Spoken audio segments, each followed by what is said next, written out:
সুপ্রিয় দর্শক, পূজা কিচেনে সবাইকে স্বাগতম জানাই। আমি আজকে যে রেসিপিটি তৈরি করে দেখাবো ডিমের কারি। এই রেসিপিটি আমি একটু অন্যরকম করে দেখাবো। আমি আপনাদেরকে কথা দিতে পারি যে এটা আপনাদের সকলেরই এই রেসিপিটা খুব ভালো লাগবে। এই রেসিপিটা আপনারা রুটি, পরোটা, ভাত, পোলাও সব কিছুর সাথে পরিবেশন করতে পারবেন। সো এই রেসিপিটা যদি ভালো লাগে থাকে তো প্লিজ একটা লাইক করবেন, আর এরকম রেসিপি পেতে আমার চ্যানেলটিকে সাবস্ক্রাইব করে বেল বাটন প্রেস করবেন যাতে আমার নোটিফিকেশন পেয়ে যান। ডিম কারি বানানোর জন্য আমি সবার প্রথমে 4টি ডিম সিদ্ধ করব। তার মধ্যে অল্প করে আমি নুন দিয়ে ভালো করে সিদ্ধ করব। তো আমার ডিম সিদ্ধ হয়ে গেল।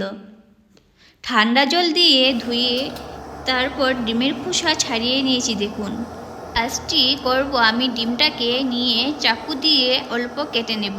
এরকম করলে নুন মশলা তার ভিতরে ঢুকবে আর ডিমটি ভাজার পর সফট থাকবে।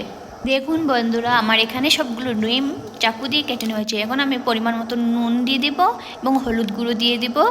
তারপর দিয়ে দিব অল্প পরিমাণে লঙ্কা গুঁড়ো। কিছু উপকরণ দেওয়ার পরে আমি ডিমগুলোকে হালকা হাতে মেখে নেব। দেখুন বন্ধুরা, আমার ডিমগুলো খুব সুন্দর করে মাখা হয়ে গেছে। এবার কড়াইতে আমি তেল গরম হয়ে গেলে ডিমগুলো ভেজে নেব।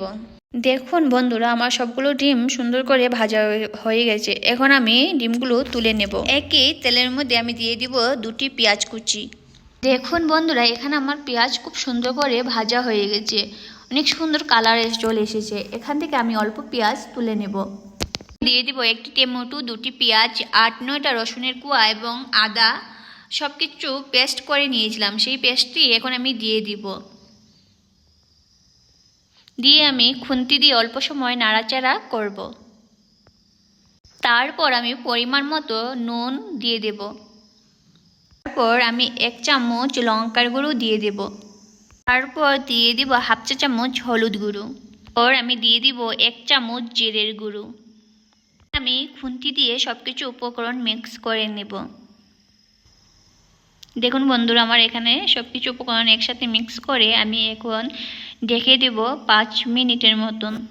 যেহেতু আমার এখানে স্টপ, সেই জন্য আমি 5 মিনিটে রাখবো। 5 মিনিট পর আমি ঢাকনাটা তুলে দেখব কেমন হয়েছে। দেখুন বন্ধুরা, খুব সুন্দর একটা কালার চলে এসেছে আমার। তারপরে খুন্তি দিয়ে আমি ভালো করে নাড়াচাড়া করে নেব। বন্ধুরা, আমার কষা হয়ে গেছে, অনেক সুন্দর একটা কালার চলে এসেছে। এখন আমি দিয়ে দিব 3-4টা মতন লঙ্কা। এসব দিয়ে আবারও সব কিছু মিশিয়ে ভালো করে আবারও কষিয়ে নেব। এখন আমার কষা হয়ে গেছে এবং এটার কালারও অনেক সুন্দর হয়েছে। এবার দিয়ে দিব অল্প করে জল। খুব ভালো করে আবারও অল্প পরিমাণে জল দিয়ে দিব। জল দিয়ে আমি ঢাকনা দিয়ে ঢেকে দেব আরও 10 মিনিটের মতো। এই ডিম কষা যত তুমি কষাবে ততই অনেক টেস্ট হবে। 10 মিনিট পর আমি ঢাকনাটা তুলে দেব। দেখুন, খুব সুন্দর করে ফুটে উঠেছে। এরকম যখন ফুটে যাবে তখন ভেজে রাখা ডিমগুলো দিয়ে দিবেন।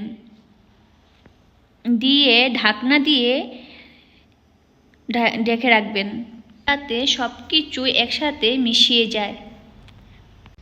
দেখুন, এটা সুন্দরভাবে তৈরি হয়েছে। আপনারা দেখে বুঝতে পারছেন কতটা টেস্টি হয়েছে। উপর দিকে গরম মশলা দিয়ে দিচ্ছি। এখন আমি ভালো করে মিশিয়ে নেব। তারপর আমি তুলে রাখা পেঁয়াজ ভাজাগুলো উপর দিকে দিয়ে দেব। ডিম কারি তো আশা করছি ভালো লেগেছে রেসিপিটা। যদি ভালো লেগে থাকে রেসিপিটা লাইক অবশ্যই করবেন। এরকম ভালো ভালো রেসিপি পাওয়ার জন্যে আমার চ্যানেলটাকে সাবস্ক্রাইব করে পাশে থাকবেন।